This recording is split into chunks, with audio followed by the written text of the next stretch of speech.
Muito bem, estamos de volta com o Sala Debate desta noite, que debate a reforma política no Brasil e as questões relacionadas ao financiamento público e privado em campanhas eleitorais. Comigo, aqui no estúdio, o Marlon Reis, ele que é juiz de direito, e o Ricardo Ismael, cientista político.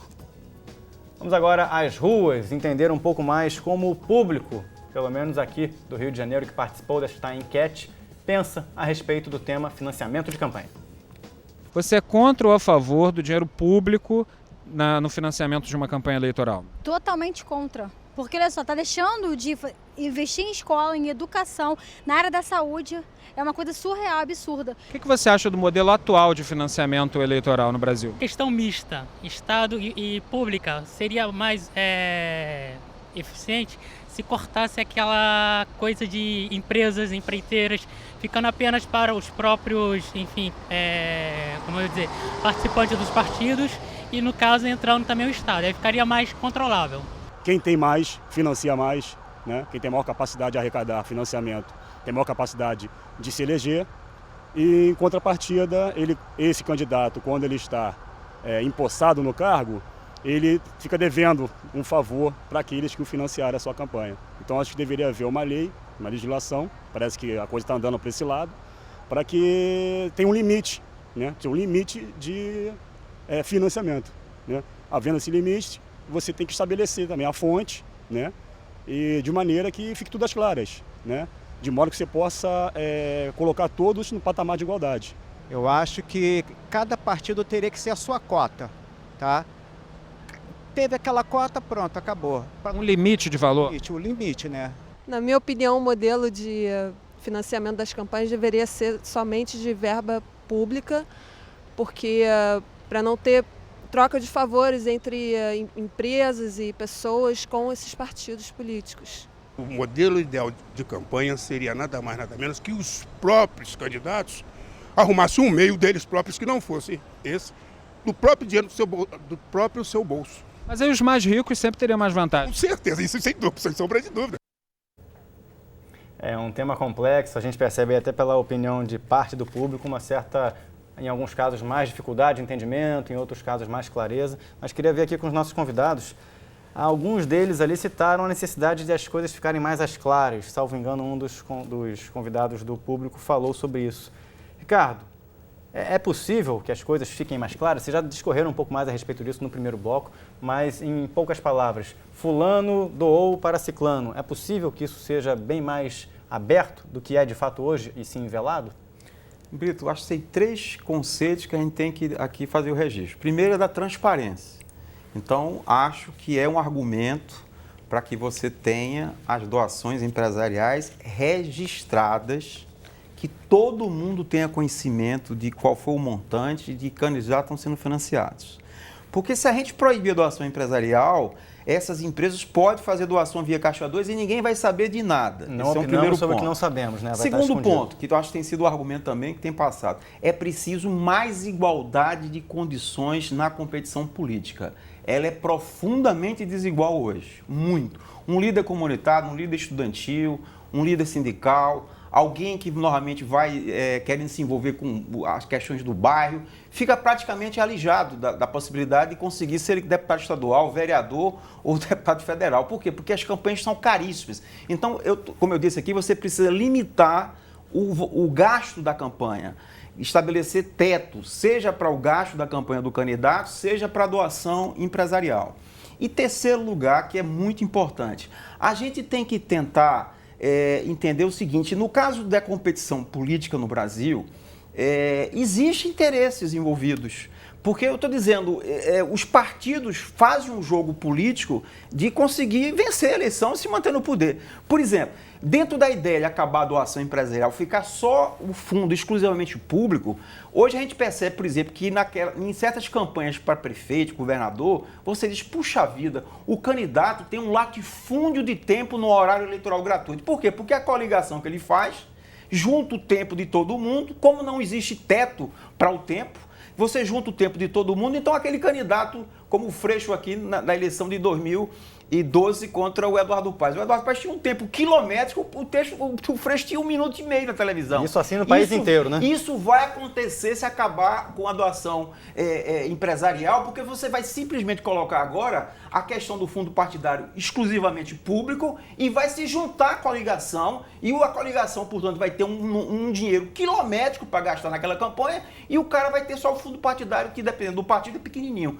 A desigualdade vai ser ampliada com a questão do financiamento exclusivamente público, porque os partidos que estão no governo têm condições de fazer uma grande coligação e desequilibrar o jogo da competição. Agora, Marlon, um dos convidados também do público citou a necessidade do país ter um investimento que seria alocado ao fundo partidário em programas sociais, na área da educação, da saúde. Então teve uma menina ali que falou, não, eu acho que isso é um absurdo, deveria ser feito assim, assado e torrado, mas que esse dinheiro não fosse alocado nestas condições.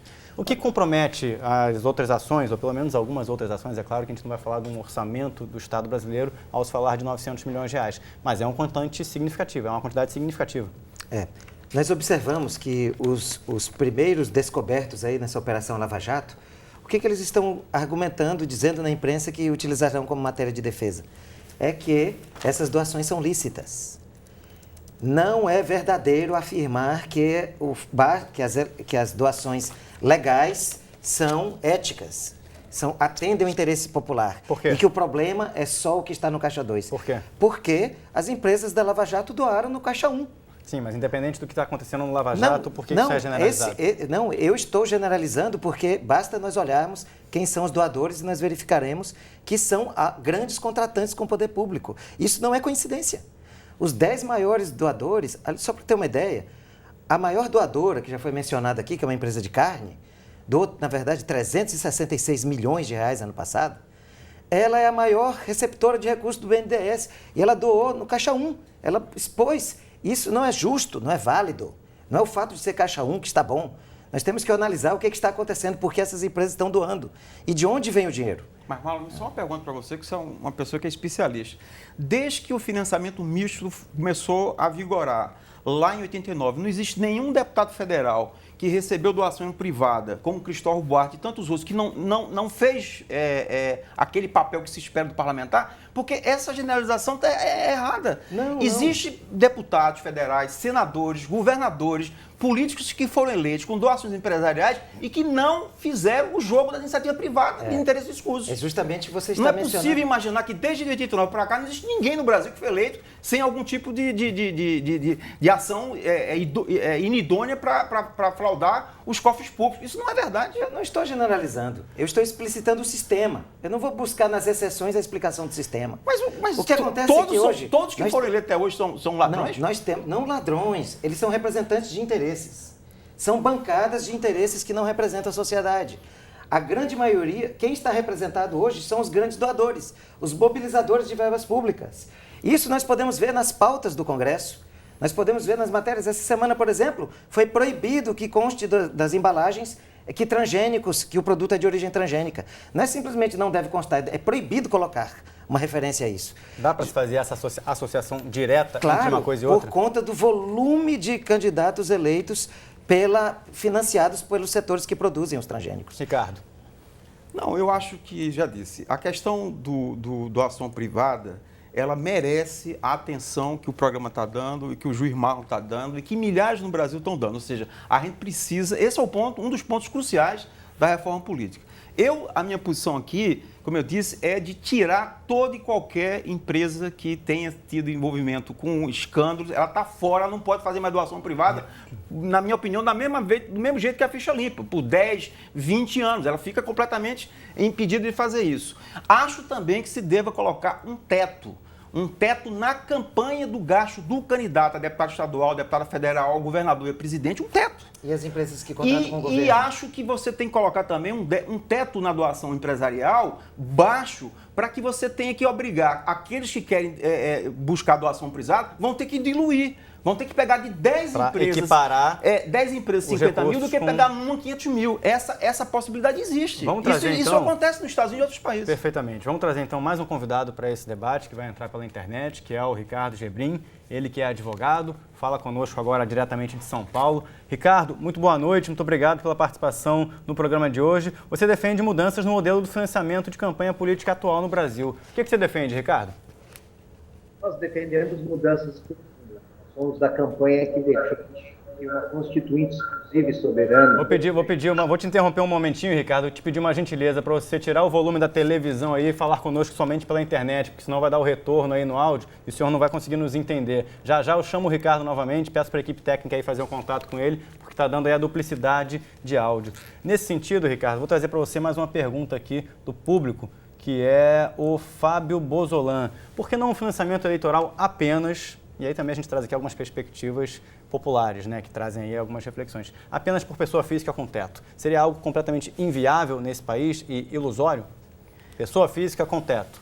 Temos estrutura e cultura para isso? Marlon, primeiro você, depois o Ricardo. Bom, eu não veria problema nenhum. Na verdade, o que nós estamos propondo agora é uma mudança que nós consideramos possível e que atende uma determinada realidade. Nós já temos uma fonte pública de campanha, já citada pelo professor Ricardo, que é o tempo de TV, que não é gratuito só para os partidos, mas para a sociedade não.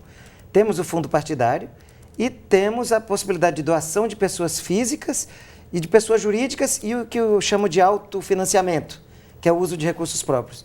Nós estamos propondo a retirada de duas fontes, que são as empresariais e os recursos próprios. Mas é uma retirada considerável. Exatamente, mas é um passo. Se nós formos, por exemplo, pensar em mudar exclusivamente para o público ou só para a pessoa física, isso seria realmente um outro passo bem mais amplo ainda. É o que o Fábio defende aqui, é inviável nesse momento acreditar que seria possível, né? Porque o Fábio, acho que vai concordar que, vamos dizer, a credibilidade hoje dos partidos, dos políticos é muito baixa. Então, imaginar que o sujeito vai fazer uma doação do próprio bolso para uma doação a um partido, a um político, isso é muito pouco provável. Ou melhor, a escala disso hoje no Brasil é pequena. Evidentemente, se você tiver um novo quase contexto, que insignificante. Se você começar a recuperar a imagem dos partidos, do Congresso, da política, talvez no médio prazo, no longo prazo, você possa até aumentar essa escala da pessoa jurídica. Mas eu acho, como acontece em outros países, essa escala nunca vai ser uma escala preponderante no financiamento de campanhas eleitorais, principalmente majoritárias. Como, Prefeitura, por exemplo, acontece governador, nos Estados Unidos. presidente. Em outros países não é possível comparar pera com banana. Em países do tamanho do nosso eleitorado, nós temos 140 milhões de eleitores. Nós não temos uma cidade de 1.400 pessoas. Então, é muito complicado imaginar que num país continental, campanhas majoritárias, seja para presidente, governador e algumas prefeituras e cidades grandes, São Paulo, Rio, você tenha que ter financiamento só de pessoa física. Isso é bastante complicado no curto prazo. Vamos trazer de volta então o Ricardo Gebrim. Acho que conseguimos ajustar aí as informações para que ele possa participar do programa. Ricardo, muito boa noite novamente. Obrigado aí pela conversa com a produção. Vamos lá. O que o senhor defende como modelo de financiamento de campanha e que mudança o senhor defende? Tá bom. Bom, primeiro nós somos da campanha que defende a realização de um plebiscito que decida sobre uma constituinte exclusiva e soberana do sistema político. Nós estamos entendendo que o problema do financiamento empresarial não é um problema de transparência. Hoje, todos nós assistimos o depoimento na CPI do ex-diretor da Petrobras, que deixou claro, na sua acusação de corrupção, ele deixou claro que não existe um financiamento empresarial desinteressado. E isso é óbvio, isso é uma questão evidente. Nenhuma empresa vai financiar um partido ou um candidato se não tiver interesses na obtenção de vantagens. Isso coloca uma situação desigual, porque o sistema eleitoral não é um sistema eleitoral para as empresas, são os cidadãos que votam. Portanto, as empresas não podem exercer o seu poder econômico para controlar as decisões no Congresso, para ter esse monopólio das decisões e criar verdadeiras bancadas de interesses no Congresso Nacional. Por isso, nós somos contra o financiamento empresarial, mas achamos que o único caminho para que se construa um novo sistema político é ter uma constituinte exclusiva, porque o Congresso Nacional atual, que foi eleito com estas regras, jamais, a sua maioria, aceitará mudanças profundas que democratizem esse sistema. Agora, Ricardo, a gente estava conversando aqui no estúdio com o seu xará, o Ricardo Ismael, e com o Marlon, sobre a necessidade de se equiparar os recursos para que partidos de pequeno porte possam concorrer com mais legitimidade a um pleito e não ficar refém aí das grandes ações de grandes partidos. Como é que o senhor considera que seria viável um passo eficaz nesse sentido, apenas com o uso público de recursos? Por isso, a questão do uso público, ela isoladamente não resolve o problema. Por isso que é necessário enfrentar um sistema político como um todo. Eu estava escutando a opinião do meu xará Ricardo e ele dizia o seguinte: se nós tivermos um fundo público exclusivamente, as grandes coligações vão ter um papel diferenciado e que vão esmagar as pequenas coligações. Depende, né?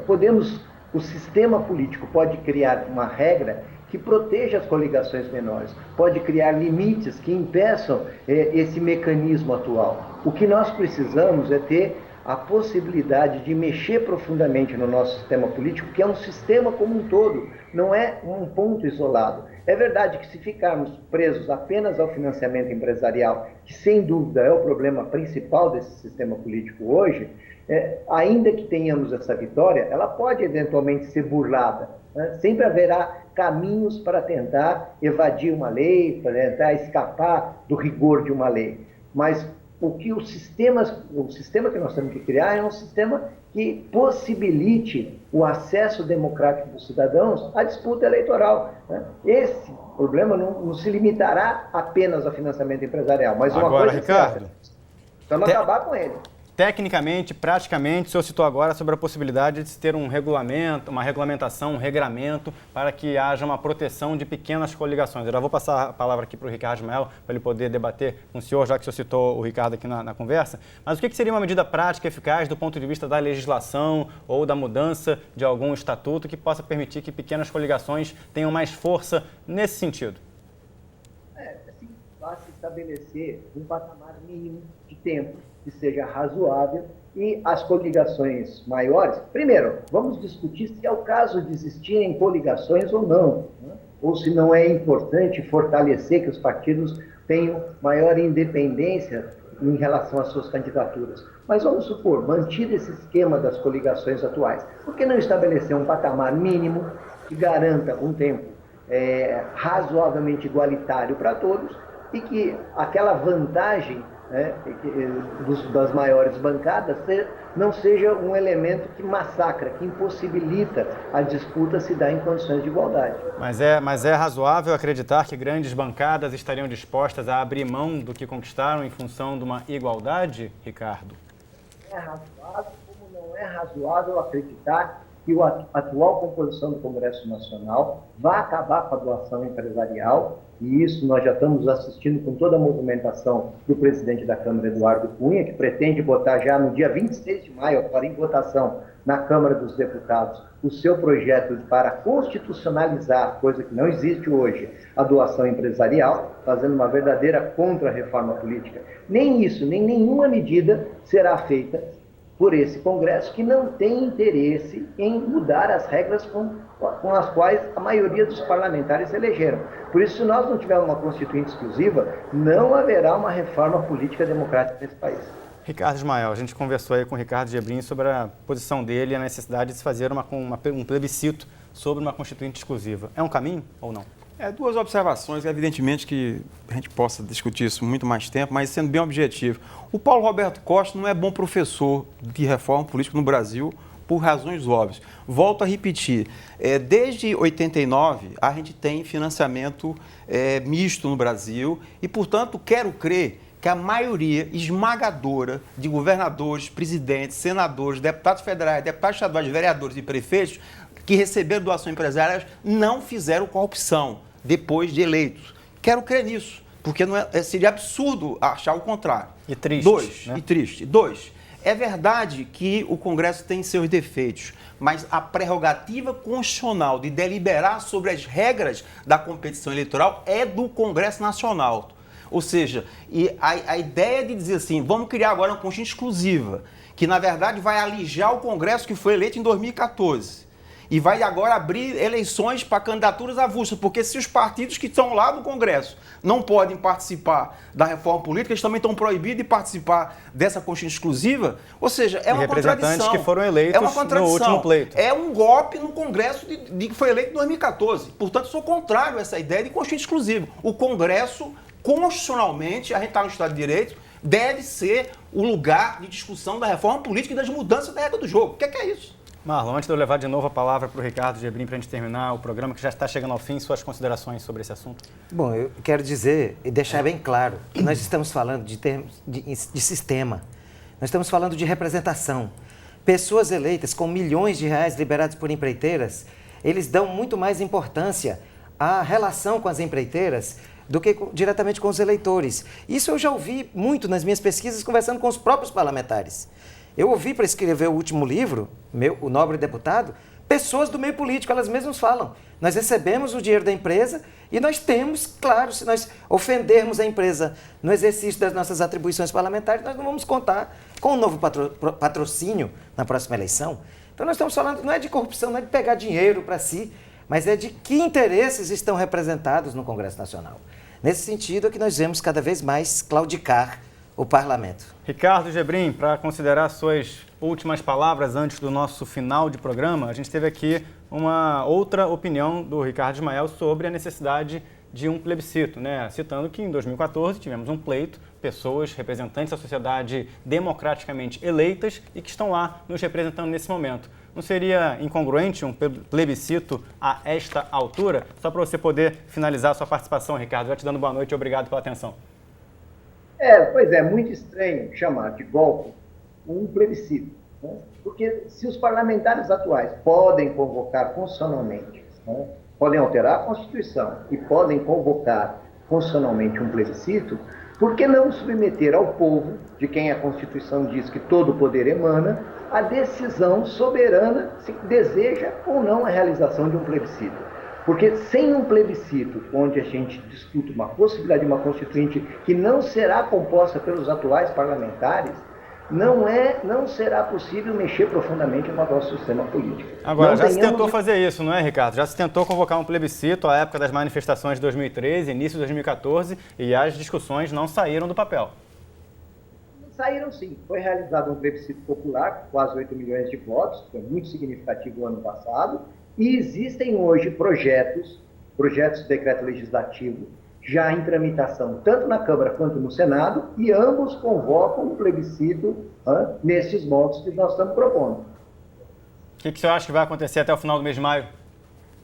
Bom, o que eu acho que vai acontecer é que nós temos agora esta comissão especial funcionando a toque de caixa por pressão do presidente Eduardo Cunha, presidente da Câmara, que está já deixando claro que pretende colocar no plenário da Câmara em votação a sua proposta que nós consideramos uma contra-reforma política, porque ele está capturando este anseio nacional que existe de democratização para aprovar um projeto que tenta constitucionalizar a doação empresarial exatamente no momento em que o Supremo Tribunal Federal está prestes a proclamar, não fosse a atitude do ministro Gilmar Mendes, a inconstitucionalidade da doação empresarial. Veja, tudo nos leva a crer que há uma certa combinação entre a atitude do Gilmar Mendes de reter indevidamente os autos do processo e a atitude do presidente Eduardo Cunha, que tenta acelerar isso para impedir, botando na Constituição, que a doação empresarial acabe. Ricardo Gebrim, advogado, falando diretamente de São Paulo, muito obrigado pela sua participação no programa de hoje. Até uma próxima oportunidade.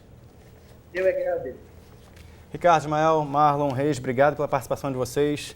Últimas considerações, Marlon. Eu aproveito para cumprimentar a todos, professor Ricardo. Eu queria convidar o telespectador a conhecer mais aprofundadamente as nossas propostas da Coalizão pela Reforma Política Democrática, que é uma rede de organizações da sociedade pela mudança do sistema político brasileiro, no site reformapoliticademocratica.org.br. E agradecer pela oportunidade. Muito obrigado pelo debate, que eu achei muito enriquecedor. Ricardo Ismael, muito obrigado mais uma vez pela presença aqui enriquecedora no nosso estúdio. Suas últimas considerações. Eu também quero agradecer o convite, mais uma vez aqui da Canal Futura, e o prazer de estar aqui debatendo com o Marlon e também com os colegas que aí falaram via Skype. A minha mensagem final é no seguinte sentido. O Congresso Nacional tem 1000 defeitos. A gente sabe que tem defeitos, os partidos têm defeitos, os políticos têm defeitos. Mas o Congresso Nacional é o símbolo da democracia. Quando no regime militar, não só no Brasil, mas em outros países, queria atacar a democracia, diminuir a possibilidade de participação, de algum tipo de democratização do processo decisório, fechava o Congresso. Então, acho muito importante que a gente diga o seguinte, a discussão tem que se aprofundar. Vamos fazer mais audiências públicas, vamos tentar novamente ampliar o debate. Essa reforma política não vai se esgotar agora, porque evidentemente não se consegue mexer profundamente no sistema. Nenhum país consegue fazer isso, de botar, assim, acabar com tudo que está e começar tudo do zero. É um processo. O sistema proporcional está aí há muitos anos, há um sistema de financiamento há muitos anos. Acho que cabe aperfeiçoamento. O sistema eleitoral para vincular mais o eleitor com o parlamento e o sistema de financiamento de campanha para dar mais igualdade na competição. Mas não vamos achar que isso é uma coisa trivial, que é uma coisa simples, que pode ser resolvida facilmente com uma Constituição exclusiva. A questão que me coloquei contra ali foi a ideia de Constituição exclusiva, que seria revogar o poder de discutir essa matéria no Congresso Nacional.